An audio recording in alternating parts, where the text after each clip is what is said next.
Εγώ αντίθετα μπορούμε να δούμε, έχω ένα σχετικό κομμάτι να δείξουμε και να προσθέσω ότι είναι λάθος που δεν υπάρχουν πολλές γυναίκες στη Βουλή.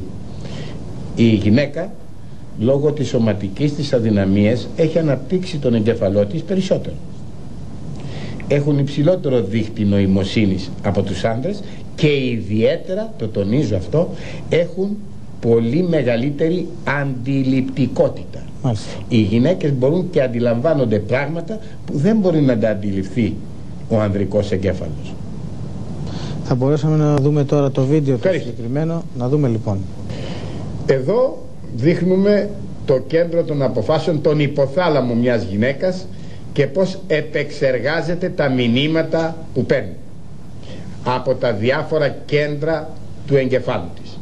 Επαναλαμβάνω ότι οι γυναίκες έχουν ιδιαίτερη ευφυΐα, ποιοτικός και ταυτόχρονα υψηλό δείκτη νοημοσύνης. Θα έπρεπε δε στο κοινοβούλιο να έχουμε περισσότερες γυναίκες, διότι ομολογουμένως το πνευματικό δυναμικό της Βουλής θα ήταν καλύτερο εάν είχαμε περισσότερες γυναίκες στη Βουλή. Να λοιπόν μια προωθημένη πρόταση από εσάς.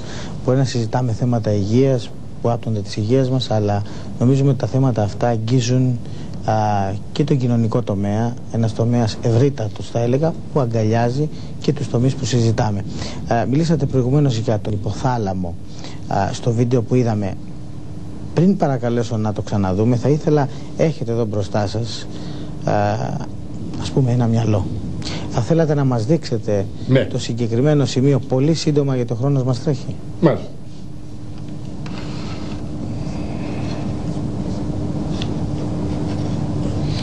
Αυτός είναι ένας εγκέφαλος, με δέος το κρατώ, γιατί κρατώ αυτή τη στιγμή στα χέρια μου το όργανο εκείνο που αποφασίζει για την επιτυχία ή την αποτυχία στη ζωή κάθε ανθρώπου, για την ευτυχία ή τη δυστυχία του. Και κάνω και μια προφητεία. Ο ανθρώπινος εγκέφαλος θα είναι υπεύθυνος εάν με τις ενέργειες που κάνουν οι άνθρωποι σήμερα καταστραφεί, είναι ένας πυρηνικός πόλεμος και καταστραφεί το ανθρώπινο γένος και η ζωή πάνω στον πλανήτη, υπεύθυνο θα είναι το μυαλό, ο εγκέφαλος των ανθρώπων εκείνων που θα κάνουν τον πυρηνικό πόλεμο και θα καταστρέψουν το σπίτι μας, τη γη. Μάλιστα. Μπορούμε λοιπόν να δούμε τον ειδικότερα θα σας δείξω το σημείο αυτό εδώ στο κέντρο του εγκεφάλου, λέγεται υποθάλαμος και είναι υπεύθυνος για τη θερμοκρασία του σώματος, για τη δίψα, για την πείνα και για πάρα πολλές άλλες λειτουργίες. Είναι υπεύθυνος για άλλες κρίσεις, όπως εάν επιτύχουμε στη ζωή μας ή αποτύχουμε.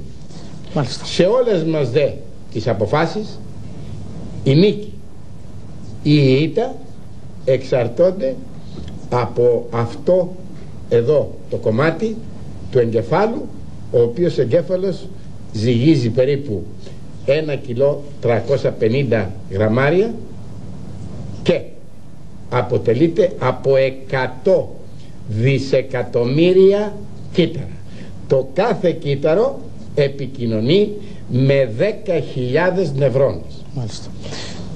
100.000 ηλεκτρονικοί εγκέφαλοι δεν μπορούν να αντικαταστήσουν ένα ανθρώπινο μυαλό. Μάλιστα. Τι θα λέγατε τώρα να δούμε μαζί αυτό που είπαμε προηγουμένως, εγκέφαλος των γυναικών.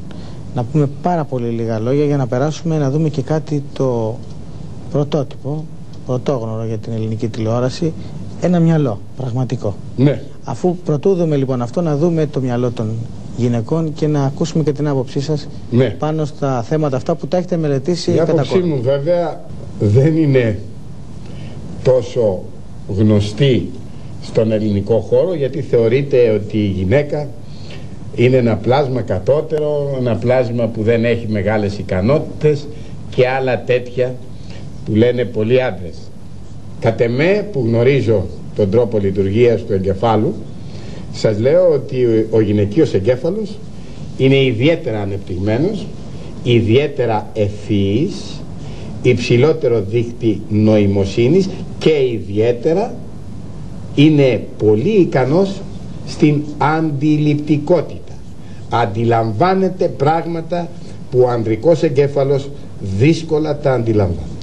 Και επειδή ο χρόνος μας έχει φτάσει σχεδόν στο τέλος, θα έπρεπε τώρα να πάμε να δούμε έναν πραγματικό εγκέφαλο από ένα πλάνο που έχει πάρθει από μια επέμβαση, θα έλεγα. Ναι, θα δούμε έναν αληθινό εγκέφαλο να λειτουργεί, κάνει μια κίνηση όπως λειτουργεί, όπως η καρδιά.